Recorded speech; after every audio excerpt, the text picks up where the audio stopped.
you look at, say, the Tesla Autopilot AI team, it's about 150 engineers, and they're outperforming teams that they're competing against that are 3,000 engineers. Lean, resourceful, and efficient. This is why Tesla is punching so far above their weight. I'm a big believer that a small number of exceptional people can be highly motivated and can do better than a large number of people who are pretty good and moderately motivated. Then you add automatic payment. Then over time, you basically address what are all the things that you'd want from a finance standpoint. And if you address all the things you want from a finance standpoint, then we'll be the people's financial institution. Ladies and gentlemen, this is a very important video. We have the very first all-hands meeting transcript from Elon Musk talking to Twitter employees. And he ain't just talking about Twitter. There's some incredible, compelling insights about the culture of Tesla, SpaceX, elite engineering, getting shit done, being resourceful, and yes, there's plenty of discussion about Elon's Twitter turnaround plan. To describe Elon's plans with Twitter as big would be a massive understatement. So too would be colossal, or mammoth, or gargantuan. In fact, there may not be a word in the English language to describe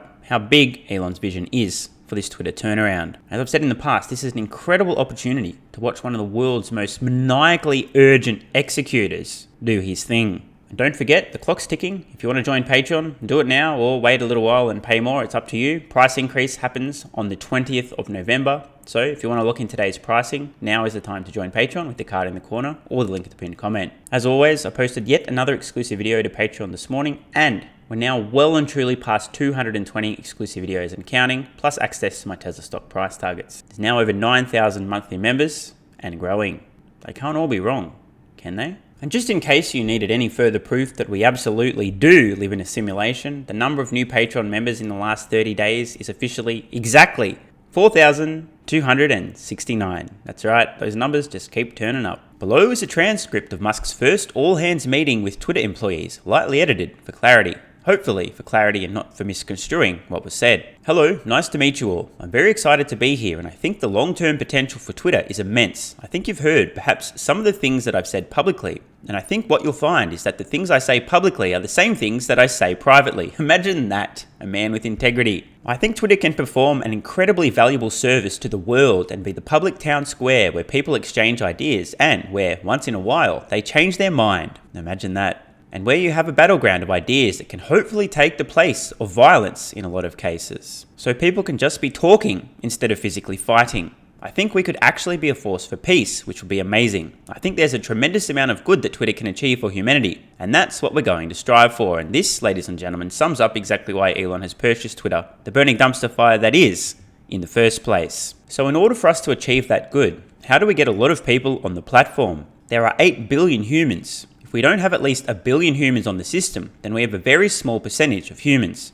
So we want to have, a reasonable percentage of humans. This is not for the sake of money or anything like that. It's just in order to do a lot of good, we need a lot of people on the platform and a lot of people talking. By the way, guys, if you're unaware, talking is essentially a proxy for thinking, as opposed to just being told what to think. Shout out to the hate stream media, aka the fake news, aka the purveyors of the one true narrative. I think it would be really interesting to get more dialogue between countries and to surface tweets that are interesting. We have an amazing market share in Japan. There are probably in any given day some super interesting tweets that are happening in Japan, but we never see them in the US or almost never see them. It would be, I think, very exciting to take tweets from different countries and different language groups and expose people from different countries and different language groups to ideas that are interesting, entertaining, and funny. Ooh, this is scary, I'm scared. What if there's some dangerous ideas that people get exposed to? How do we control the information? How do we control the one true narrative? What if someone's exposed to an idea they don't like and it makes their sphincter contract? How do we keep people safe, Elon? I'm scared, Daddy, hold me. Where you learn something from around the world. So I think we've got a great potential to connect people around the world and expose them to, like I said, ideas and content that's going to entertain them. If we can take the most interesting, entertaining, funny stuff from around the world and show people that, it's going to be great. And we also want to expand to be sort of a multimedia platform. We are that to some degree. We are the strongest when it comes to anything that's writing and real time.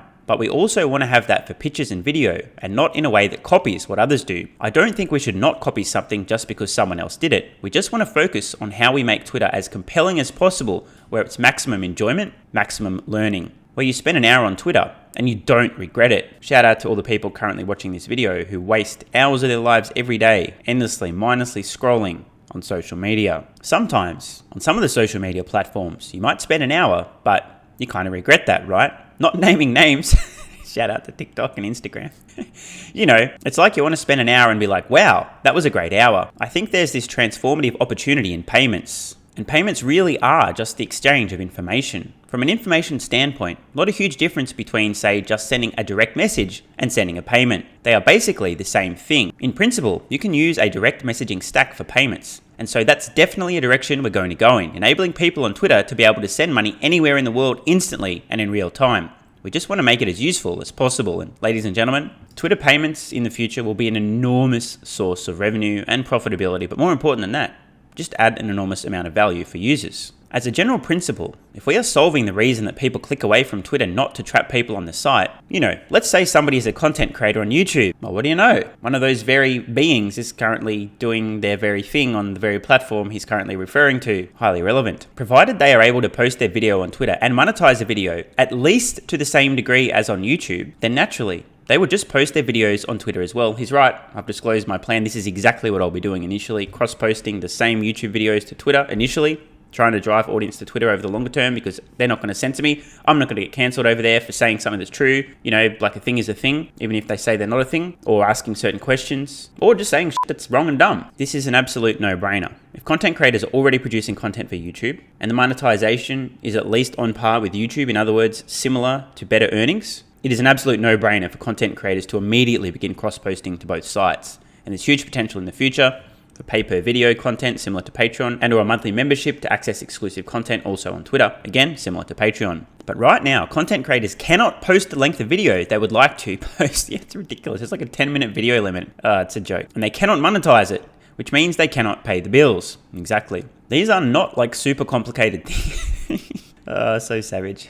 Yeah, he's right. They're not super complicated things. They're pretty basic. We're not trying to put YouTube out of business, but I'm just saying, do we really need to give YouTube a whole bunch of free traffic? Maybe not. So at least give creators the option if they would like to put their video on Twitter and earn the same amount as they would, or maybe slightly more, on YouTube or TikTok or whatever the case may be. Anyway, I think the future is super exciting and I look forward to making it happen with you guys. The moderator jumping in, talking about other kinds of challenges that Twitter's already facing, even the user base at its current size. Musk responding, so the question is how to make sure that the growth does not outpace the risk? Moderator says, yeah. Musk replying, well, I'm obviously a big fan of getting people to be verified, leveraging the payment system and iOS and Android security. I think we want to have automated checks as well as manual checks. I'm open to ideas here. We will obviously care about real user growth, not anything that appears to be user growth that is not.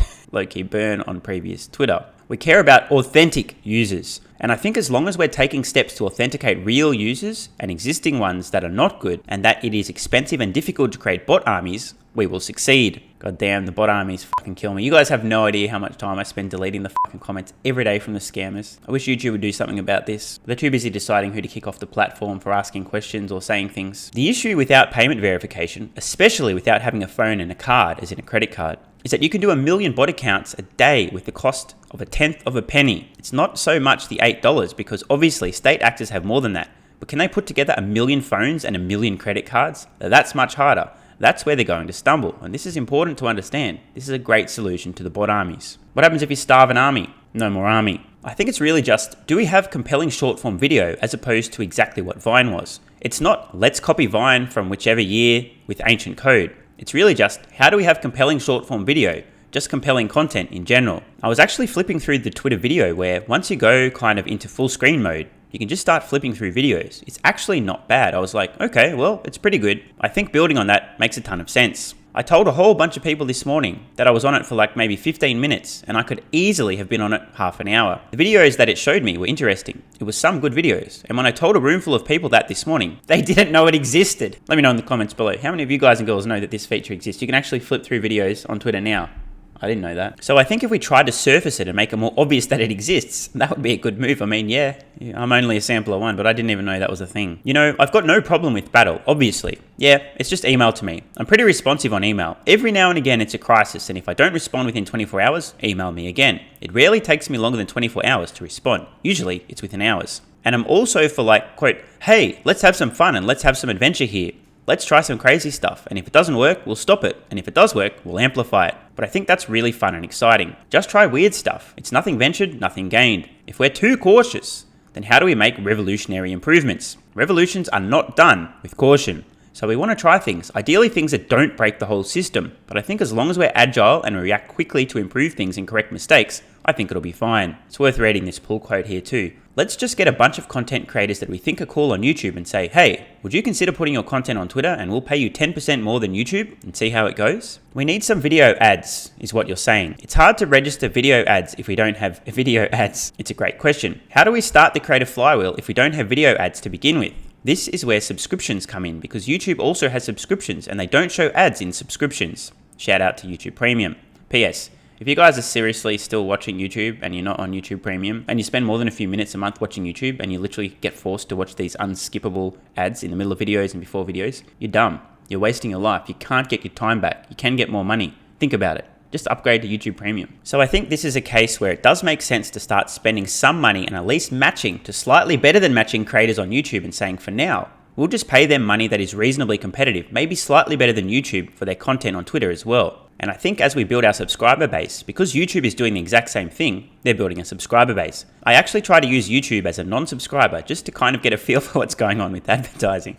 Frankly, I find their advertising to be brutal. It seems to be one scam ad after another. YouTube has 2.6 billion users? Oh man, we're nothing. An employee responding, yes, and only 80 million subscribers. Elon, laughing. That's a lot. Look, my kids were basically educated by Reddit and YouTube, which I think let's just try it. Let's get a bunch of content creators that we think are cool on YouTube and say, hey, would you consider putting your content on Twitter and we'll pay you 10% more than YouTube, and see how it goes. Let's do that. Okay, great. So, will you do that? Now, this is a smart move. If Twitter can reach out to some massive creators with huge audiences on YouTube and incentivize them to start creating content exclusively, not cross-posting, but exclusively on Twitter in the early days, think Mr. Beast, MKBHD, and so on. Just a couple of these creators, it will drive a huge amount of traffic to the site. Okay, collectively, you'll do it. Great, please do it. Let's take action. I'm a big believer in just having a maniacal sense of urgency.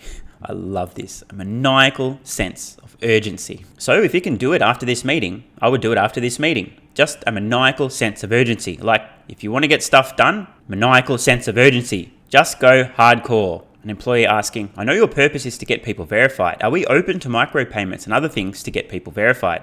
Musk responding, it's definitely just one step at a time. I intentionally limited things to only iOS and just a small number of countries to not have a massive amount of fraud that our systems that we couldn't handle. So the hardest thing to commit fraud on right now, relatively speaking, is if you require a phone and a credit or debit card. And so then we're piggybacking over the payment system as well as Apple. This doesn't mean it's impossible to scam. Obviously, it's still possible, but it is very difficult to scam at scale. They can do individual accounts, but they can no longer do a million accounts. With the web, you don't want somebody taking a million credit card numbers off the dark web and then spawning a million instances that appear to be individualized users going a zillion proxies around the world. And then we've got a million fake accounts. That's why web is going to be last, and we'll do that with great caution. So by the way, if you guys are getting lost in the nuance here, he's talking about the web platform, as in using your desktop computer and using the Twitter web app versus using the app from a mobile, either iOS or Android. That's why web is going to be last, and we'll do that with great caution. And there are just some bugs in the system and people need to download the latest version of Twitter. We're still, I think, giving people a country error, which is kind of embarrassing. US users are getting a country error, which is incorrect. It actually should be, you have the wrong version of the Twitter app error. So just stuff like that. That's why it's been a relatively soft launch, and I have not tweeted from my main account, sign up for Twitter Blue. It was very intentional. By the way, you notice something from my main account? Did Elon Musk just reveal he has a second Twitter account? I would not be surprised, and let me explain why. This will give Elon the opportunity to follow a bunch of other Twitter accounts where A, he doesn't want to clog up his main timeline with bullshit they post that's totally irrelevant, but he still wants to follow some of these accounts. And of course, with great power comes great responsibility. Elon doesn't follow a ton of accounts on Twitter at this point in time, at least not on his main account, because if Elon follows somebody, huge amount of attention immediately on that account. Next minute, everyone's judging him based on any action that person's ever taken in the past or in the future, blah, blah, blah. So let me know in the comments below, what do you guys think? But yeah, it sounds like Elon does have a second Twitter account. Maybe he's following a bunch of other people, maybe 1,000+ accounts, and he just drops in there occasionally to see what's going on and then goes back to the main account. He has not tweeted from his main account, sign up for Twitter Blue.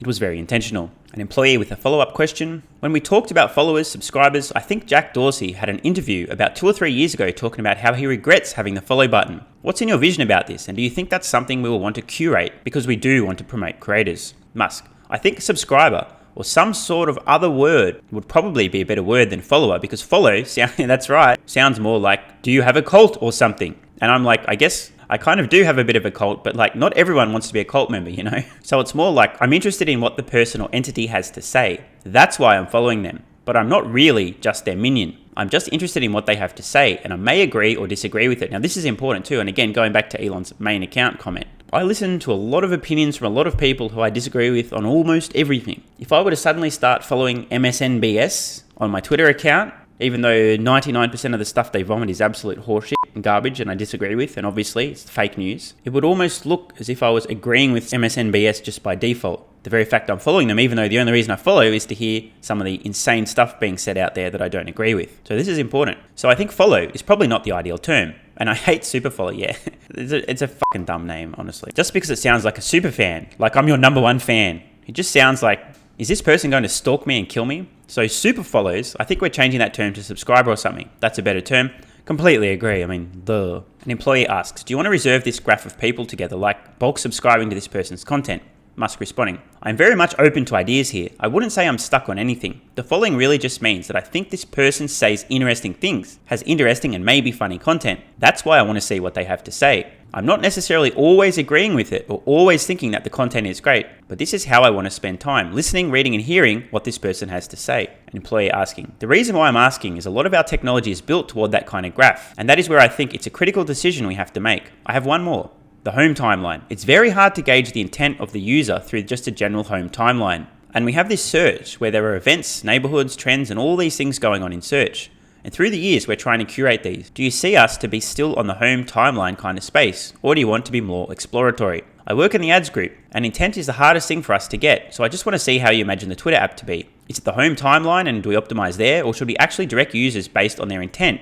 Or at least give guidance? Just want to get your thoughts on that. Musk responding. Right now, the on-ramp to Twitter is too complicated, especially via the app. This is for sure a case where TikTok is much better.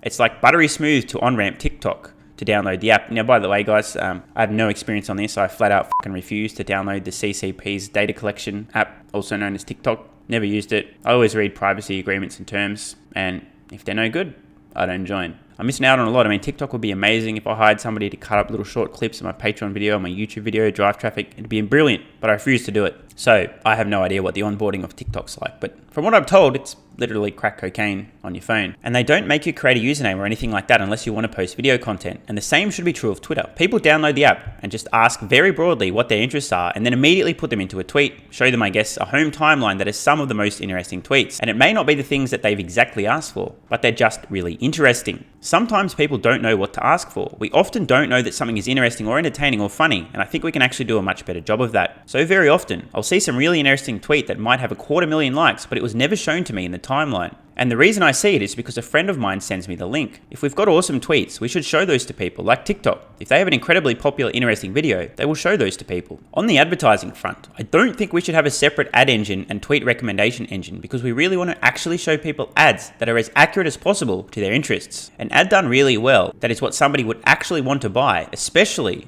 if it's when they want to buy, is actually content. In order for that to be content, you have to have a wide range of ads. Being asked to sign up for a mortgage when you have no interest in that whatsoever is annoying and spam. I'd love to see ads for gizmos. If I saw ads for gizmos, I love gizmos, of course. I'd buy them all in a click. Even if they're not that great, I'll still buy gizmos. I love technology. I'll see content for gizmos, but not an ad or an ability to actually buy the gizmo. So then I have to send it to my assistant like, please buy this gizmo. That's how it generally goes, but I'd be happy to just click on it and buy it. I think I very rapidly want to improve every aspect of Twitter. Search, I know we can improve immediately and in a number of ways. I mean, just this morning, I was actually just looking for Jack Dorsey. Oh, this is so fucking bad, by the way. And I typed Jack into the search engine and Jack was not the number one thing. Yeah, this is some of the most brain dead shit I've ever seen. I've had the same issue. I literally type Elon, as in Elon Musk, and it's like E-L-O-N-M, and Elon Musk is not the first thing. Despite the fact that I follow his account, I only follow like 140 accounts, so surely Twitter's algo will be like, going on. I mean, the guy follows the guy whose name he's spelling out right now. Maybe that's a good sign. Plus, he's like one of the most followed accounts on Twitter, and we regularly interact with our tweets. Yet the algo's so fucking dumb, it thinks it knows better. It's bizarre. So then I just had to type at Jack indirectly. If you type J-A-C-K, your number one thing should be Jack Dorsey. I mean, that's probably what you're looking for, you know? It's good that Elon is aware of this ridiculous issue. So I think anything we do to improve any aspect of the system, let's do it right away. The moderator asks, I received a number of questions over Slack, so I'd like to try to summarize and relay. I think the big one that's coming across is we have a lot of services and key contributors who either work from home or remote. And I was hoping you could share some more thinking behind how we should be handling it. Where your head is at in terms of the critical contributors who are remote right now. Musk responding. So with respect to remote, I mean, it's a consistent policy that I have at Tesla and SpaceX, which is that we do need to be default in the office for a reasonable amount of time. It's not like some crazy amount of hours. I'll do crazy hours in the office, but I'm not asking everyone else to do crazy hours in the office. But it's just my philosophy that people are way more productive when they're in person because the communication is much better. If you're sitting in the same room and you can interact with people, it's just way better than if you're not sitting in the same room. There's a reason to have offices. Now, if somebody's contribution is so significant that they can overcome the communication difficulties of being remote, then they should absolutely remain at Twitter. But it will be a high bar. They have to be that much better to overcome the communication issues of being remote. There are plenty of people at Tesla and SpaceX that do work remotely, but it is an on-exception basis for exceptional people. And I totally understand if that doesn't work for some people. That's the new philosophy at Twitter. In other words, if this doesn't work for you, off. From the moderator, there is another question that I've been getting consistently that I was hoping you could share some thoughts on. What's our plan on the attrition that we're experiencing? And how are we going to really bring people together and get everyone focused on the big vision here? Musk responding. Well, I mean, I don't know. I don't have a great answer to that. But I can tell you, philosophically, what works at SpaceX and Tesla, and by the way, pay very close attention, this is one of the big insights from this entire conversation. But I can tell you, philosophically, what works at SpaceX and Tesla is people being in the office and being hardcore. And a small number of people can get a tremendous amount done in that situation. Check this out. If you look at, say, the Tesla Autopilot AI team, it's about 150 engineers, and they're outperforming teams that they're competing against that are 3,000 engineers. Lean, resourceful, and efficient. This is why Tesla is punching so far above their weight. I'm a big believer that a small number of exceptional people can be highly motivated and can do better than a large number of people who are pretty good and moderately motivated. Absolutely right. That's my philosophy. And those who go hardcore and play to win, Twitter is a good place. And those who are not, totally understand. But then Twitter is not for you. Elon was asked, can we talk about what engineering-driven culture means concretely? I guess engineering-driven culture is really just, are we advancing the core technology of the product? This is not engineering to the exclusion of everything else. Take Tesla, for example. We have an incredible design studio that are built from scratch with Franz von Holzhausen. We do have a project management organization, and then we've got a very large engineering organization. But product management, design, and engineering all report to me. It's not just like everyone reports to engineering. It's design, project management, and engineering report to me, and they are of equal importance. In order for Twitter to advance the core product, what is the core product made up of? It's made of software. So unless we write great software, it's difficult to make the product better. At Tesla and SpaceX, we would be going to build rockets and cars and superchargers and satellites. That's a lot of hardware, and there's also very good software teams there. In fact, I regard Tesla at least as much a software company as it is a hardware company. Don't tell that to Wall Street. Tesla's just a car company, remember? But in the case of Twitter, we're not shipping hardware. We're shipping software. So we have to be writing great code that advances the product. It's very obvious. Elon is asked, why is our leadership trying to increase attrition rate if we're already understaffed and barely able to keep things running? Oh my God. I'm going to answer this question before we even read Elon's response. Twitter's not understaffed, it's overstaffed with useless fucking wankers. It's such a bloated company. Elon's getting rid of all the dead weight. Needs to happen. It's kind of embarrassing that this question, at least depending on the editing, was asked after Elon was explaining the whole idea. Tesla, 150 engineers, doing more work than 3,000 engineers at competing companies. I mean, anyway, Musk responds, I'm not trying to increase attrition, but I think we are not understaffed. I think he literally just said it. That is my opinion, which you're welcome to disagree with. An employee asking, I think a lot of people want to be participating in teams like that, e.g. Twitter Blue. How can we spin up more of these types of projects, and then how can we do so sustainably? I think we need to spool up subscriptions. The reason I have extremely high urgency around subscriptions is that we are headed into, I think, quite a serious recession. He's right. And you can see that with basically every company doing layoffs. Yeah, by the way, isn't it interesting? Elon Musk gets rid of about 3,500 Twitter employees. He's an evil billionaire at the end of the world. Zuckerberg gets rid of 17,000 employees.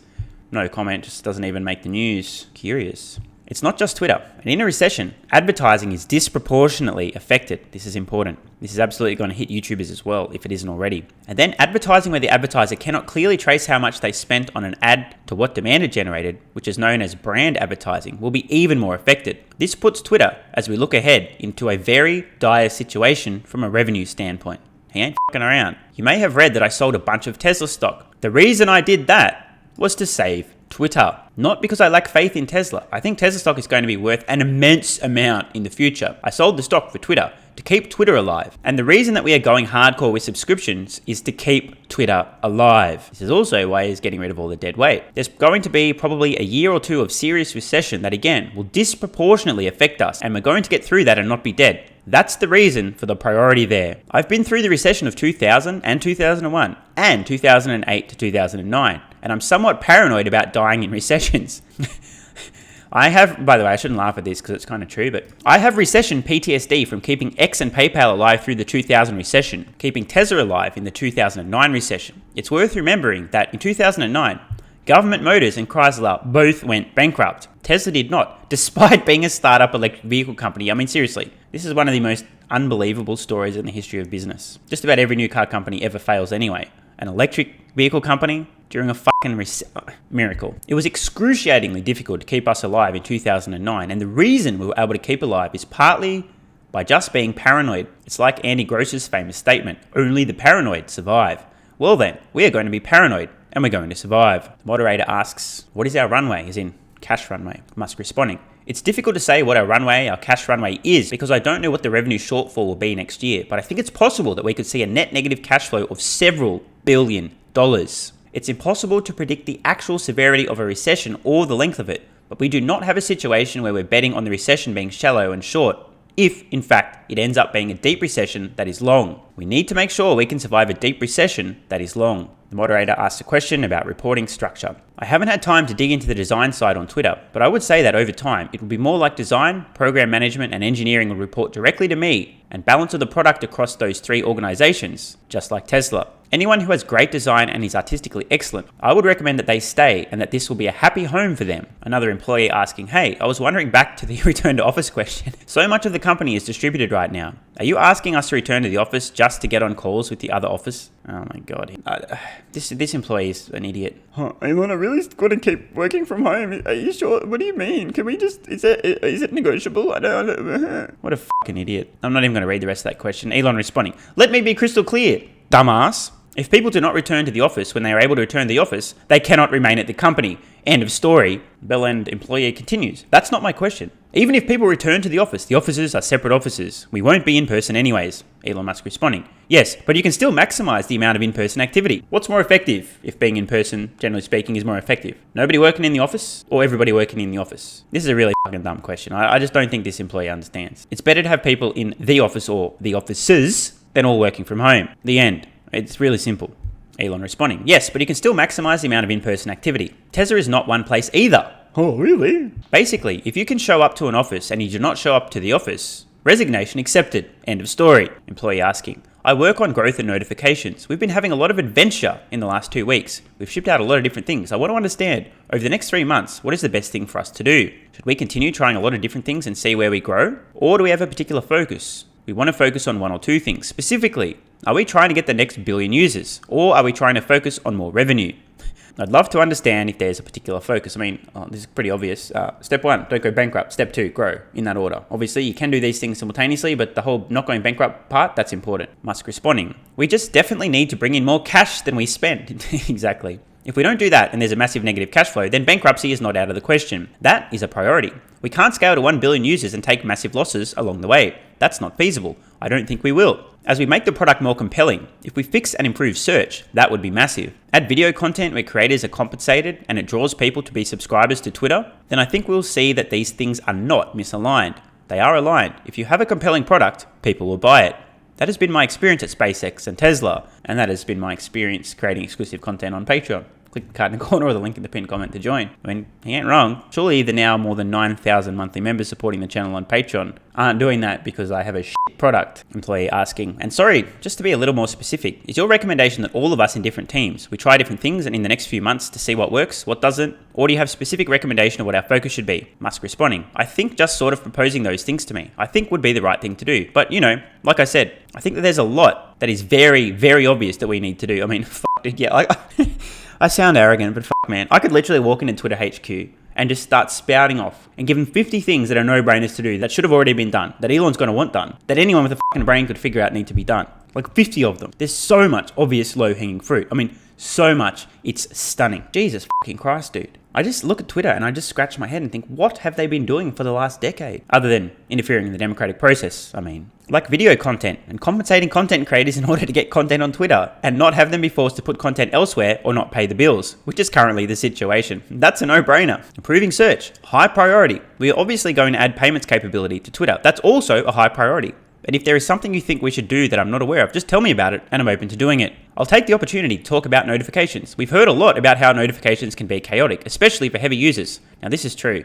For those who don't know, until very recently, I didn't have any notifications enabled on any social media whatsoever except, keyword except, notifications for tweets by users I'm following on Twitter, which is like 100 and something of them. It's just too overwhelming. But as an experiment, I just turned on my notifications for everything except new accounts and accounts without a photo or some shit like that. Because, you know, most of the new accounts is probably a troll or a bot. And I still get a stupid amount of notifications daily. It's just absurd. I can't sort through them. For example, I want to see every time Elon Musk tweets. Yet, if I have notifications turned on for all this bullshit every time I get tagged, and by the way, don't stop guys. Every time I get tagged, I log into my notifications and there's like 4 trillion notifications for people talking about me, tagging me, sending me a link, this, that, and the other. And buried somewhere, if I'm lucky, I might notice that Elon tweeted as well. This is really bad. Surely, there's got to be a way to differentiate. Here's the notifications from people I really want to see every time they tweet. Let me see those. Don't let them get lost in the noise. But there's no separation here. It's bizarre. And half the time, notifications don't work anyway. I'm supposed to get notified every time Elon tweets. I don't. We've heard a lot about how notifications can be chaotic, especially for heavy users. But at the same time, it drives 20% of our growth. I'm curious to hear where you see notifications for Twitter going. Musk responding, I think we should be careful with notifications. Like, what would you want to do if you didn't work here?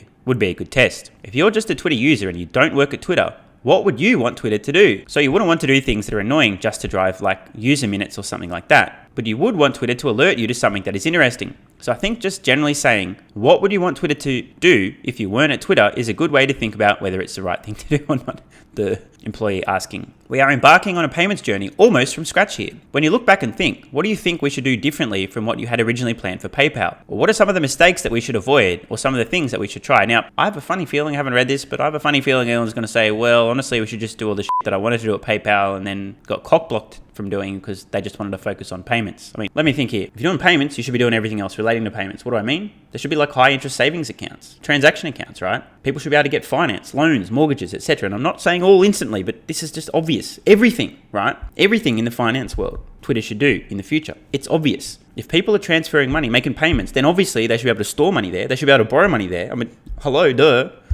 Obvious. Let's see what Elon's got to say. I'm going to look pretty dumb if he doesn't say that, but I think he will. The full answer to the payment story is complicated. PayPal, as it's known today, is a subset of a feature roadmap that we wrote in July of 2000 exactly. Roughly speaking, you want to basically populate a balance for every verified Twitter user. Give them some amount of money, like $10 or something, that they can send anywhere in the system. We need money transfer licenses for that, which we've applied for. Look at that, they've already applied. Of course, extreme sense of urgency, maniacal sense of urgency. Then, in order to get money out of the system in parallel, we establish a high-yield money market, bingo, called it. I mean, again, obvious. A high-yield money market account so that having a Twitter balance is the highest yield thing you can do. So that if somebody has a checking account, a savings account, or some bank CDs, and a money market account, and a credit card situation, exactly. This is very complex and expensive. If you can simply have one balance on Twitter that can simply go positive or negative, and when it goes positive, the interest rate is better than what you could receive elsewhere, and when it goes negative, the interest rate is lower than what you can see elsewhere, now you have a much simpler system. You guys understand how fucking disruptive this is going to be, right? Imagine Elon competing directly with brick and mortar banks. They're fucked. I mean, fucked. Like super fucked. My personal financial situation right now, I've got loans with different lenders, I've got accounts every fucking where. It is a mess. Don't get me wrong. I wouldn't do it any other way because I didn't have the option at the time.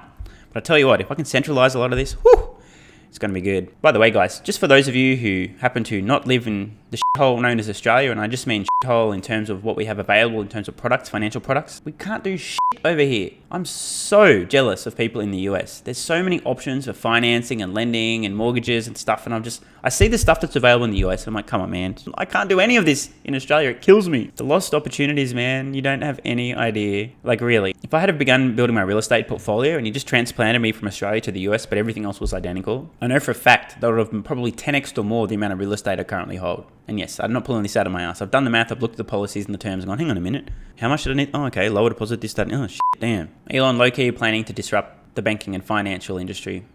Just quietly. In the US, there's still a small number of checks that are used. The last time I used a check was cashing one. I won a prize, long story, and I'm like, well, I got to cash this. It's thousands of dollars. I can't not. However, I've since received a ton of checks. You know what happens when I get a check? I throw it in the bin. I can't be fucking bothered. It's literally a waste of my time to physically take a check to a bank anymore. I'm like, no, it's not worth it. I'd rather just create some more content, throw it in the bin. So if you send me a check for a couple $100, I'm literally just going to trash it. That's bad. Checks are bad and dumb. And I don't know why anyone still uses them. So if your landlord is demanding that you send a check, you have to do some non-zero number of checks. Then we would send a small number of checks to those that need to have checks. Then you can add automatic payment. Then over time, you basically address what are all the things that you'd want from a finance standpoint. And if you address all the things you want from a finance standpoint, then we'll be the people's financial institution. Yeah, exactly. Let's just read this again. And if you address all the things you would want from a financial standpoint, okay? It's right here, ladies and gentlemen, all the things. Think about that, okay? This is why before I even read this, I'm so confident. They're going to do mortgages, high interest, like all the stuff, all the things they will do. It's right here. They're not explicitly spelled out, but anything you can think of to do with what people would want from a financial standpoint, Twitter is going to do. Then we will be the people's financial institution. Employee, it sounds like more of a bank. Do you also foresee us loaning?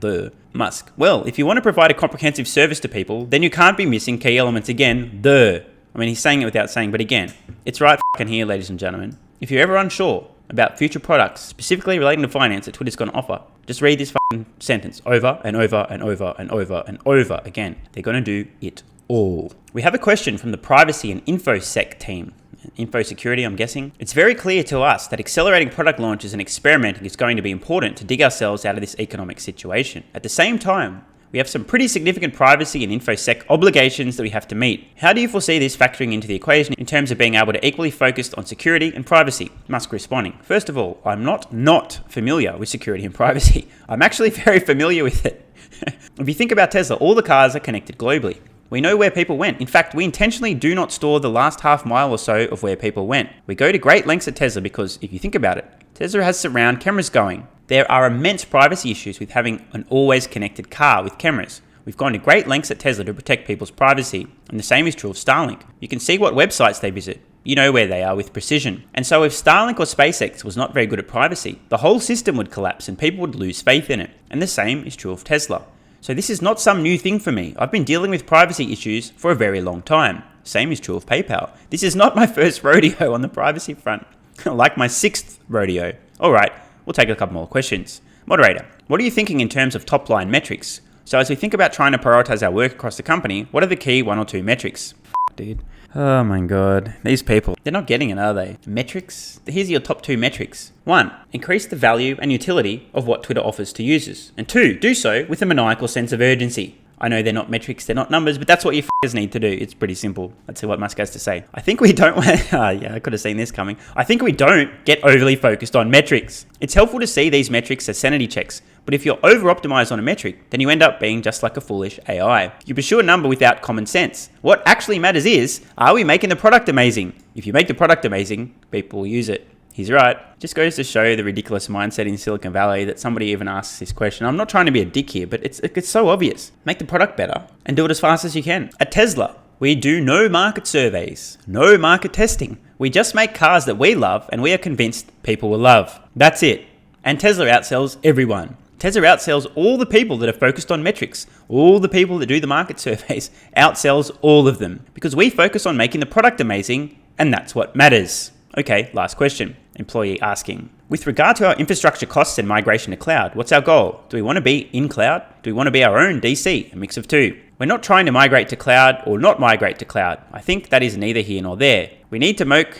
Oh, goddamn, this is so funny. I feel like some of these people are potatoes. We need to make folks make the product great, and it is neither here nor there. Employee asking, how can we improve the conversion rate by making the platform more e-commerce friendly? Elon. You mean by enabling people to buy things? Employee, yeah. Well, that goes hand in hand with payments. If you have a balance on Twitter, or you have basically money in your Twitter account, then it's actually very easy to buy things. So that's a natural outgrowth of having an effective payment system, is making it easier to buy stuff. I think there's tremendous untapped opportunity at Twitter. Summed up perfectly in that single sentence. There is tremendous untapped opportunity at Twitter. Loads of amazing insights. An incredible admission from Elon Musk. He literally sold Tesla stock recently just to save Twitter, to ensure that the company can afford to bleed insane amounts of money as he turns it around, continuing to extinguish the dumpster fire and remove the rot. And Elon himself, in his own words, describing himself as having a maniacal sense of urgency. Not that we couldn't figure that out ourselves. Speaking of urgency, now's the time to join Patreon to lock in today's pricing. On the 20th of November, the entry-level price is increasing significantly. So don't delay, unless you can afford it. You can join now with the card in the corner or the link in the pinned comment, and I'll see you over there. Love ya.